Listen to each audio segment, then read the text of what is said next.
Biltong and beef jerky. Most people know that they're not the same thing, but what exactly is the difference between the two? Most obvious, of course, is where they come from. Biltong comes from South Africa, and the word itself comes from the Afrikaans words bil and tong, which mean buttock and strip. Jerky, on the other hand, comes from America. The word jerky comes from charqui, which is a South American word for dried, salted meat. Of course, both biltong and jerky can be made of pretty much anything, but most commercial versions of both are made out of beef. But what you do with that beef matters. Biltong and beef jerky have different ingredients, different methods of production, and a different taste.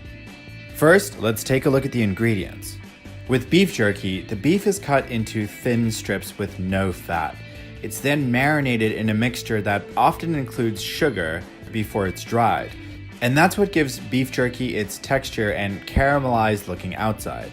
Biltong, on the other hand, is made with thick strips of beef and is marinated for about 24 hours with no sugar in a mixture that includes vinegar and salt. And the reason biltong makers do this has to do a lot with where biltong started. Biltong was first made in South Africa by the Voortrekkers during the Great Trek, when they moved from the Western colonies to the rest of the country. They would kill big game, cut it into strips, and then would hang it outside to cure during the cold winter nights. And that method is pretty much what is still used today, where the meat is left to dry for about 2 weeks before being cut. But while biltong is dried in the absence of heat, jerky is the opposite. Beef jerky is cured in a dehydrator for 6 to 12 hours, which essentially cooks the meat at a very low temperature and removes the moisture from it, which makes it last longer. That's why beef jerky is a tougher, more smoke-tasting meat, whereas biltong is more moist and tastes more like steak or prosciutto. The final difference is when the two are cut.